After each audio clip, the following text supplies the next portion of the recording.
రే నరసింహ పదరా అలా బయటికి వెళ్ళొద్దాం. నేను రాలేను రా, ఇప్పుడు ఎలాగో ఇంటికి వెళ్ళాలి, మీరు వెళ్ళండి. రే పదరా వెళ్దాం. రే నవాజ్ లేడు కదరా, అందుకే నాకు రావాలని లేదు. రే వాడు నీ బెస్ట్ ఫ్రెండ్ అని మాకు తెలుసులేరా, మాతో కూడా కలిసి ఎంజాయ్ చేయి పదా. పద లేయి ఇంకా. రే మీకు అంతగా పోవాలనిపిస్తే పోండ్రా, వాడిని ఎందుకు పిలుస్తున్నారు? రే నరసింహ ఇక్కరా.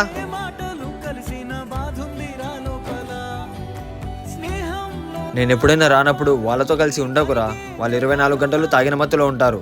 సరేరా. వాళ్ళు ఎలాగో చెడిపోయారు, మరి నిన్ను చెడగొడతారు. కూర్చో.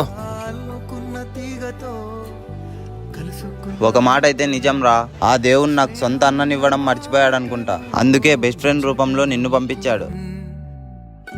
ఇప్పుడున్న సమాజంలో అన్నలాంటి స్నేహం దొరకడం చాలా అదృష్టమనే భావించాలి.